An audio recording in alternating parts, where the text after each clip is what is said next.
I'd like to introduce Terry George to you. Terry's President of the Australian Trout Foundation. Most of you will know Terry. He's been instrumental in leading river health programs right across northern Victoria really for the last 10 years. Loves fishing, loves wild trout fishing, particularly in streams such as the Oven and the Bucklands. His presentation's called Planning for the Future, but I did want to say a little special thing. Terry's a hero of mine. I love country pubs, and everyone dreams of buying a pub one night, and he did it. So Terry was, I don't know if you know, but years ago, him and his mates were on a trout fishing trip up in the northeast, and they were in a pub celebrating with a few beers, and at the end of the night, they bought it. So there's no doubt about it, he's a hero of mine. So Terry George. Thanks, Gus. Hi, everyone.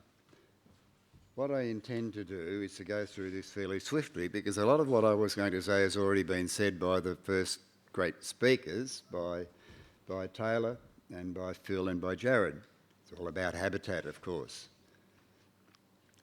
So initially, I'd like to say a few words about the ATF. I don't need to describe the motivations. I think you've already heard enough about that. And then I'll provide the example project, which will happen to be Mayfly Rise project. And then we want some people to say, well, yes, we'll give you a hand. We've got lots of trees to plant from now on, haven't we? So our mission is to protect and enhance the health of our waterways and fisheries. I don't need to go into our vision and our motivation. We've already covered that already. But what I will say is about the ATF itself. Years ago, before the trout drought, the ATF and fisheries didn't have such a great relationship. They'd be chipping away at each other every now and then, and the same with Native Fish Australia. But now we work closely with fisheries for the good of our fishery and the good of our waterways, and we have an MOU with Native Fish Australia, and we work together on habitat works and other matters as well. So thank goodness that's gone, and now we're working as a team. I won't go through much of the degradation and what it has done to the waters. What I will go through is what we're doing about it. And once again, that goes hand in glove with what Phil and Jared and Taylor said earlier. But we work as a team. We've got a great group of stakeholders, and the government ones that we deal with in particular, naturally, are the VFA, and we can't speak highly enough of the support that they have given us. The CMAs, they're just amazing people. We work mainly with the ones who look after the wild trout streams. In particular, that's the North East Catchment Management Authority. And we do have the CEO here today, Katie Warner, which was fantastic. And Arthur Eiler Institute, from where Jared hails from, Dr. Habitat, I call him, is the one. And we work closely with ARI and certain DECA departments. Certain DECA departments. We're trying to deal with them now on matters concerning access through Crown land, misuse of Crown land by landowners, and some people have been doing some illegal waterworks as well. And it hasn't been easy.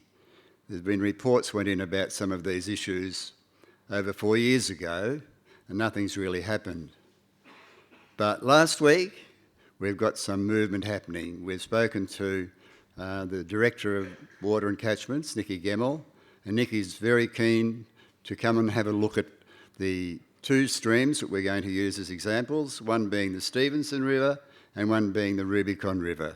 So Nikki's happy. Then we got on to Minister Demopoulos. He's got some portfolios in environment, in outdoor recreation, which includes fishing, and also in Crown land. So those are other issues that are affected by the state of our waterways. So they have now agreed, and we're going to do a tour of the both of those streams and the issues we've been facing, and hopefully we'll get some good action from now on. Okay. I don't need to talk about either in-stream habitat. I think that's really been covered, and the same with the planting of native trees and shrubs along the riparian strips of our waterways and the good effect that it has. I will say a couple of words about in particular the Ovens catchment, which was really devastated by gold mining, by dredging the rivers, the Ovens and the Buckland. They even went over the hill to Hinnamungi, over to the Livingston Creek as well. And they just decimated some of that country. You'll notice if you're up the Buckland, where the alluvial mining was rather large in those days, and they also did hydraulic sluicing. They could wash away a hill just with some hydraulic sluicing practices. So that's what I'll show you in a moment, but Jared's already mentioned the warmer weather patterns, and we've seen the effects of the other bushfires, floods, etc. Okay. So this is really what happened on the Ovens River. That's a gold dredge, and they started that in the early 1900s, and they turned the whole valley upside down. Whole valley upside down. There are a couple of guys brought out dredges from Otago in New Zealand and reassembled them there. Their names were William and James. Unfortunately, their surname was George, and one of them was my grandfather. So who is responsible for this devastation? So I've got to try and do something to fix it up. What we have done with our marvellous group of volunteers, and we'd be nothing without them, absolutely nothing. We've completed 28 projects in the last 4 years. But it's all about community engagement and partnerships. Partnerships with the government institutions who do the great work, and also with our volunteers. Over 30,000 trees planted. And we actually engage schools, children now, in repairing vegetation, which is a very good grounding for them. That's actually at Kabunga, opposite the pub, and the students from Swifts Creek Primary School came and gave us a hand to plant 1,200 trees. Unfortunately, some have been washed away by the floods, but that's being rectified now. Okay. Just a few of our volunteer groups. Down at the McAllister, Nariel. You saw the little kids from Nariel on a previous slide shown by Jared, I think. That's the whole group on that tree planting day. We've been up there 3 times now, isn't it, Shay? And I reckon we're up for about 15,000 trees just at the Nariel after the bushfires. And there's more to come there as well. Buckland, that was trees planting on the other side, and you'll see also in-stream habitat with woody habitat with the trees, and there's also a lot of boulder seeding went on there. The Stevenson, I think you saw that group earlier on a slide, but without these volunteers, as I said, nothing would happen. That's just a little thumbnail sketch of who we deal with. The important people up there, Victorian Fisheries, Arthur Ryler Institute, and the catchment management authorities. They're the ones who really get the work done. And then we've got these other people down here. They're a lot of the angling clubs who provide volunteers. So it's all a group effort, which we want to even expand. I want to talk about this project, the Mayfly Rise project. So all this talk about habitat, but about the riparian planting that keeps the water cooler. This is an actual project which we just completed recently. And in that we had 42 root ball logs. There's 2 stages in this. And they were pinned in. Then we put boulder seeding, 37 large boulders, constructed log jams, and put in woody weed control that was poisoning young willow trees before they could grow up and wreck the place again, and also some rock armouring. And then we also did the riparian planting required as well. Luckily it was funded by the RFL Trust, for whom we get a lot of our money for our habitat projects, and also by the new VFA Fish Habitat Fund, which is managed by none other than Andrew Briggs, who will be on very soon. That's just a sign there of our first stage where we made a banner, which is here somewhere. Other side. That side. Okay. So we've got our group here. We've got Brian Eddy down the front. He's our habitat guru in the northeast, and he's also our committee manager from the northeast as well. And we've got alpine fly fishers and Wangaratta fly fishers who supported this particular project, and naturally Northeast CMA, and we've also got someone there from the Alpine Shire as well, because they know how good this is for the town. Is this a shot showing the woody habitat that we did put in, and a couple of the boulders, a little bit more. There he is in the stream itself, putting in some boulders, and this is what happens. There's a guy having, after the project was completed, fishing in the area. You can see woody habitat behind, and also the boulders in front. I don't think you got anything on that cast. But did it make a difference, all this work that our volunteers and our partners did with NECMA and the angling clubs and fisheries and ARI, all involved? I'll just show you exactly what happened. We've got a photo of a platypus there.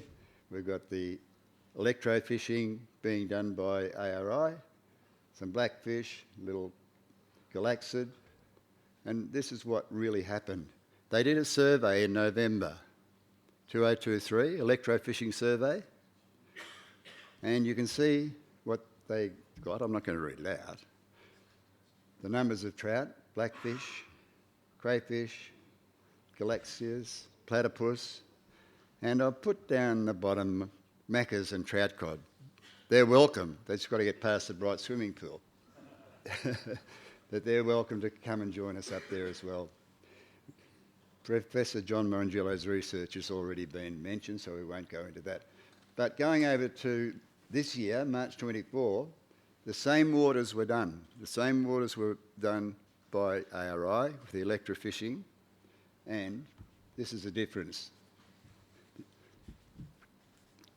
Look at the difference in trout, blackfish, crayfish. We didn't have any galaxias before. We found 16 in this case. And 2 platypus had made mayfly rise their home as well. So this is what it's all about. It really does work.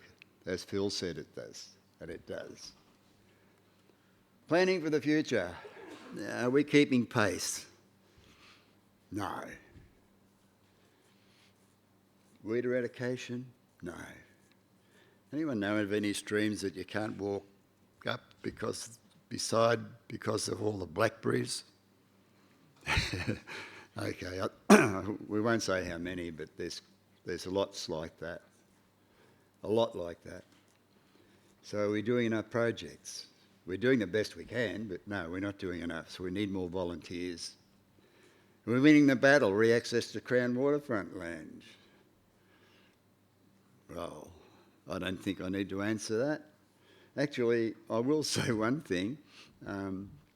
We did, after walking the Rubicon from Tumbling Waters up to Camp Chungai, we actually put in 13 stiles into the fences that had been fenced right down to the water.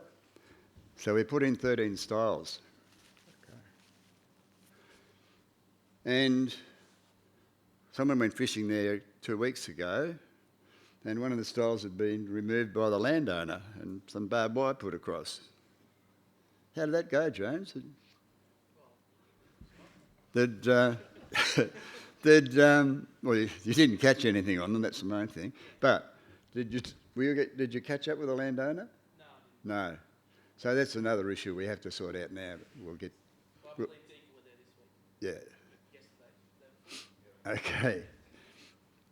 So I think you've already heard that our wild trout fishery is going really well, self-sustainable, and our lake trout fisheries are going well, and that's because of the good work that VFA does in stocking those impoundments.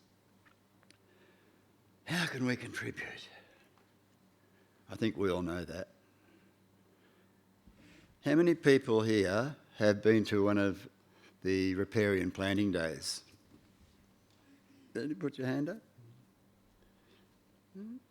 I can't see too well, but thank you. Thank you for coming. We've got another big one coming up, you may have noticed, up at Hinnamungi, Livingston Creek, in November. It'll go for a week and a half, and they're looking to plant, I don't know how many will get done, they're looking to plant 40,000 trees along the creek. So if anyone has some spare time in that period and they'd like to go up and give us a hand to plant some trees and also have a good time after the planting day finishes in fishing and socialising with like-minded people who really want to do some conservation work and help our health of our waterways and fisheries, you'd be most welcome. You've actually got a little form in your bag to help you to volunteer if you wish to, if you're able to. That's the main thing. And all you need to do is to scan the QR code. If you don't want to do that, you can just go to our website and go to volunteers, go to events, and you can record your interest in that and hopefully enjoy and get the job satisfaction out of doing something for our waterways and fisheries. Okay. So what to do? Become a team member. We need you. Register as a volunteer. If you're a true blue passionate fisher, you'll do it. You get the best job satisfaction ever. You see the results of your work, and you'll see results like what happened at Mayfly Rise. So in our country, it's called having a go. So please sign up and give us a hand. I'd like to ask you to do that so that we can give out protection for future generations. Have a great season this year and enjoy many days out in the river. And remember, there's lots of work to be done and we are seeking your help. Look out for snakes, wear your gaiters. There's a couple of people in here who have been bitten in the last few years. We won't mention names, but wear them. As a matter of fact, I'll leave you with a little snake rhyme. Once upon a time, there were two pits of snakes. There was a little snake's pit and a big snake's pit. Little snakes used to go up to the big snake's pit to hiss. And the big snakes got snaky and they said, "You can't hiss here, this is our pit." So the little snakes went back and told their mother. And their mother said, "You go back to the big snake's pit and hiss as much as you like, because I can remember the day when the big snakes didn't have a pit to hiss in." Thank you.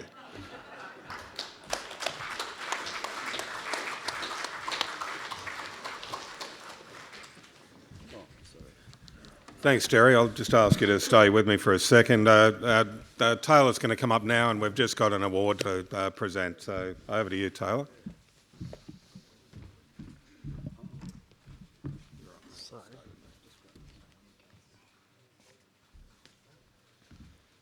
So, as I mentioned, we want to shine a light on the really good things that are happening in our trout fishery, and we've got two awards to present. right now. The first one is for a project which we think exemplifies working together to improve river health and trout fishing. You've just heard about it. The Mayfly Rise project we think is a fantastic collaboration that benefits not only trout but the whole ecosystem, as you saw from that data that Terry just put up. So could you please join with me in welcoming these people to the stage who helped make this happen? So Brian Eddy from the Alpine Fly Fishers, Brian King from the Wangaratta Fly Fishers, Katie Warner from Northeast CMA, and the one and only Terry George from the Australian Trout Foundation. So come over. We've got that.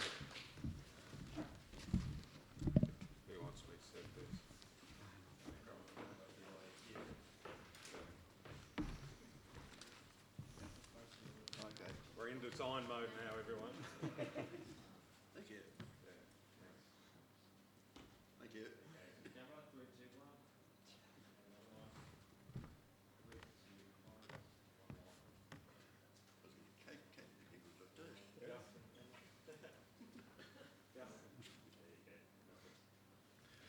Another big round of applause for him. Thanks.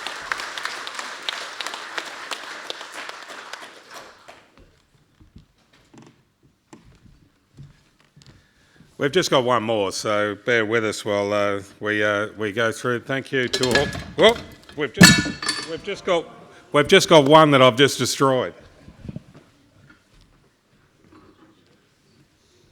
It's the sentiment that counts. We can replace the award later. I could get some 2-minute glue. It might work because I'm going to talk for more than 2 minutes, but I promise we'll repair that later and provide a better one than that. To the recipient, they'll have to be careful with they grab that, they don't cut their hands. For me, this is a special award, and I'd like to present it today to a special person who's made a profound contribution to trout fishing, recreational fishing and river health. This year, Terry George will retire as president of the Australian Trout Foundation, and we felt it was fitting to acknowledge Terry's incredible contribution over the last 10 years. He's been a magnificent leader of the ATF. He's been a driving figure in galvanising and motivating trout fishers to contribute to river health. Us government bureaucrats, we always love key performance indicators. He's motivated people to get 2,000 volunteers, 35,000 plants planted, 38 projects across 24 waterways and 50 kilometres of streams. Now, that's amazing. Not just for the trout, but for people and for the environment that we live in. He's also been a strong advocate for trout fishing in general, representing trout fishers on various groups, including Fish Habitat, Flows Forums, Victorian Trout Fisher Reference Group, Freshwater Fisheries Management Plan, Victorian Recreational Fishing Roundtable. That's not a bad list. During that time, he also bought a pub at Wandillagong. I was looking at that photo of the Kabunga River, Terry, the blue ducks for sale, so, you never know. In retirement, you might get the urge. We could all do with the blue duck with a new leader. He's also been a delight to work with and a gentleman to all of us, so I'd like to protect your hands, Terry, but ask him to come up and receive this award from all of us. I'm behind you. Careful, mate. Thanks, mate. Hang on. I've cut my hand. Try and edit the blood out. Okay.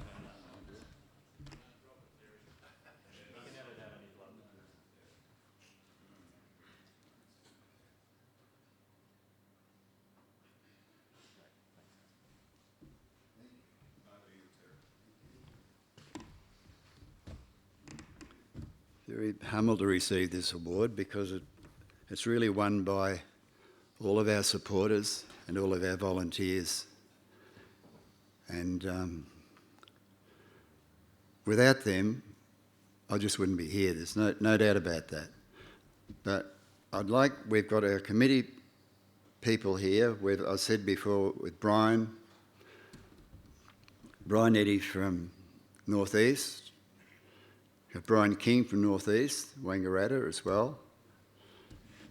We've got our Gippsland people. We've got Phil Jones. And then our other committee people as well are here today. So if you have any queries at all about joining our group, because we wouldn't have got this award without them, if you've got any queries at all, please talk to them. You're all in here. And they've all got these shirts on. So please join us. And I thank you so much. I'm embarrassed about this, but thank you so much for the award. I appreciate it very much.